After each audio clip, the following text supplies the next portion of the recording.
ناظرین کرام، آج ہم دنیا میں در بدر کیوں ہو رہے ہیں؟ ہر جگہ پر ہمارے ہی خون کی ہولی کیوں کھیلی جا رہی ہے؟ اس کے پیچھے کیا وجہ ہے؟ اس شاعر نے کیا خوب کہا ہے کہ جانے کب کون کسے قتل کرتے کافر کہہ کر شہر کا شہر مسلمان بنا دیتا۔ عباسی حکومت کے آخری دور میں ایک وقت وہ آیا تھا جب مسلمانوں کے دارالخلافہ بغداد ہر دوسرے دن کسی نہ کسی دینی مسئلہ پر مناظرہ ہونے لگا۔ جلدی وہ وقت آ گیا جب ایک ساتھ ایک ہی دن بغداد کی الگ الگ جگہوں پر الگ الگ مناظرے ہو رہے تھے۔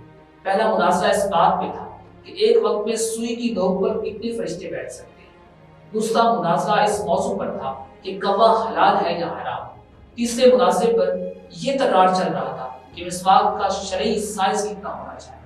ایک گروہ کا کہنا تھا کہ ایک بالش سے کم نہیں ہونا چاہیے، اور دوسرے گروہ کا یہ ماننا تھا کہ ایک بالش سے چھوٹی مسواک ہونی چاہیے۔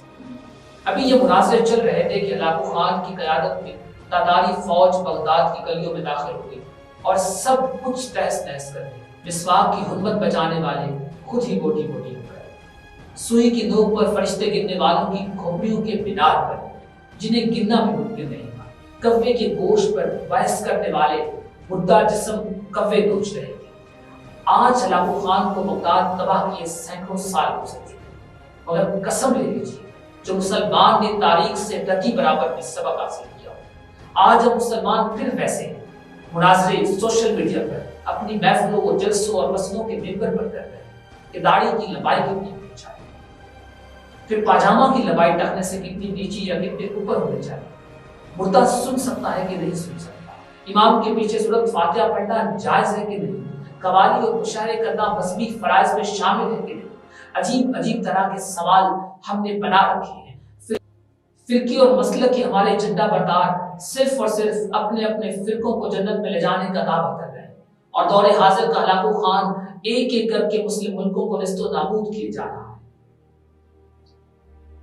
افغانستان، لیبیا، عراق کے بعد شامی بچوں کی کٹی پھٹی لاشوں کو گنتی کرنے والا کوئی نہیں، بے گناہوں کی کھوپڑیوں کے مینار بنائے جا رہے ہیں۔ فلسطین اور کشمیر کی ایسی حالت زار ہے کہ ہر کوئی زار و قطار ہو رہا ہے، لیکن ہم ہیں کہ ابھی بھی فرقہ واریت میں بٹے ہوئے ہیں۔ آدم علیہ السلام کی نسل کے نوجوانوں، بوڑھے اور بزرگوں کی لاشوں کو کوے نوچ نوچ کر کھا رہے ہیں، اور ہوا کی بیٹیاں اپنی عصمت چھپانے امت کی چادر کو تلاش کر رہے ہیں۔ جی ہاں، اور ہم ہیں کہ خاموشی سے اپنی باری کا انتظار کر رہے ہیں۔ اگر ہم انہی معنوں سے انہی بےمانی باتوں پر الجھے رہے تو دشمن نے یہ نہیں دیکھنا کہ کس کی داڑھی چھوٹی ہے، کس کا پاجامہ ٹخنوں سے نیچے ہے۔ جنگ میں دشمن کی گولی شیعہ، سنی، دیوبند، اہل حدیث، حیاتی مماتی کا فرق نہیں دیکھتی۔ خدارا ذرا سوچیے، ابھی بھی وقت ہے ایک ہونے کا، اتحاد اور اتفاق پیدا کرنے کا۔ آج وقت ہے ہمارے پاس کہ ہم لوگ اپنی اصلیت کو جانیں، اپنے اندر وہ تمام خوبیاں پیدا کریں کہ اگر جیسے کسی شاعر نے کیا خوب کہا ہے، اخوت اس کو کہتے ہیں چبھے کانٹا جو کابل میں، تو ہندوستان کا ہر پیرو جمع بےتاب ہو جائے۔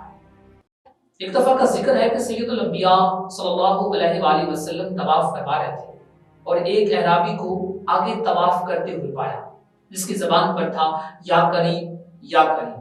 رسول اکرم صلی اللہ علیہ وآلہ وسلم پیچھے سے یا کریم پڑھتے رہے۔ وہ اعرابی رکن یمانی کی طرف جاتا تو پڑھتا یا کریم، سرکار دو عالم صلی اللہ علیہ وآلہ وسلم بھی اس کے پیچھے سے پڑھتے یا کریم۔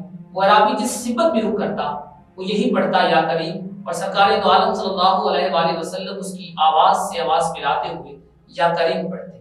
اعرابی نے تاجدار محمد صلی اللہ علیہ وآلہ وسلم کی طرف دیکھا اور کہا کہ روشن چہرے والے، اے حسین قد والے، اللہ کی قسم آپ کا چہرہ اتنا روشن اور عمدہ نہ ہوتا تو میں آپ کی شکایت اپنے نبی صلی اللہ علیہ وآلہ وسلم کی بارگاہ میں کرتا، تاکہ آپ میرا مذاق اڑاتے ہیں۔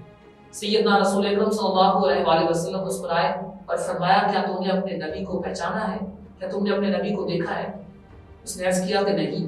آپ صلی اللہ علیہ وآلہ وسلم نے فرمایا کہ پھر تم ایمان کیسے لائے؟ عرض کیا کہ بن دیکھے ان کی نبوت و رسالت کو تسلیم کیا، مانا اور بغیر ملاقات ان کی رسالت کی تصدیق کی۔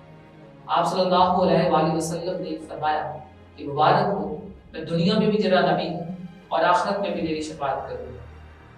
وہ حضور اکرم صلی اللہ علیہ وآلہ وسلم کے قدموں میں گرا اور بوسے دینے لگا۔ آپ صلی اللہ علیہ وآلہ وسلم نے فرمایا تمہارے ساتھ وہ معاملہ نہ کر جو اجمی لوگ اپنے بادشاہوں کے ساتھ کرتے ہیں۔ اللہ نے مجھے متکبر و جابر بنا کر نہیں بھیجا بلکہ اللہ نے مجھے بشیر و نذیر بنا کر بھیجا۔ راوی کہتے ہیں کہ اتنے میں جبرائیل علیہ السلام آئے اور عرض کیا کہ اللہ عز و جل نے آپ کو سلام بھیجا ہے اور فرمایا ہے کہ اس اعرابی کو بتا دیں کہ ہم اس کا حساب لیں گے۔ اعرابی نے کہا یا رسول اللہ صلی اللہ علیہ وآلہ وسلم کیا اللہ میرا حساب لے گا؟ فرمایا ہاں اگر وہ چاہے گا تو حساب لے گا۔ عرض کیا کہ اگر وہ میرا حساب لے گا تو میں اس کا حساب لوں گا۔ آپ صلی اللہ علیہ وآلہ وسلم نے فرمایا کہ تو کس بات میں اللہ کا حساب لے گا؟ اس نے عرض کیا کہ اگر وہ میرے گناہوں کا حساب لے گا تو میں اس کی بخشش کا حساب لوں گا۔ میرے گناہ زیادہ ہیں کہ اس کی بخشش، اگر اس نے میری نافرمانیوں کا حساب لیا تو میں اس کی معافی کا حساب لوں گا، اگر اس نے میرے بخل کا امتحان لیا تو میں اس کے فضل و کرم کا حساب لوں گا۔ حضور اکرم صلی اللہ علیہ وآلہ وسلم یہ سب سماعت کرنے کے بعد اتنا روئے کہ ریش مبارک آنسوں سے بھر گئے۔ پھر جبرائیل علیہ السلام آئے اور عرض کیا کہ اے اللہ کے رسول صلی اللہ علیہ وآلہ وسلم اللہ سلام کہتا ہے اور فرماتا ہے کہ رونا کم کیجیے، آپ کے رونے نے فرشتوں کی تسبیح و تحلیل بلا دی ہے۔ اپنے امتی کو کہیں کہ نہ وہ ہمارا حساب لے اور نہ ہم اس کا حساب لیں، اور اس کو خوشخبری سنا دی کہ جنت میں آپ کا ساتھی ہے۔ کیا عقل نے سمجھا ہے، کیا عشق نے جانا ہے، ان خاک نشینوں کی ٹھوکر میں زمانہ ہے۔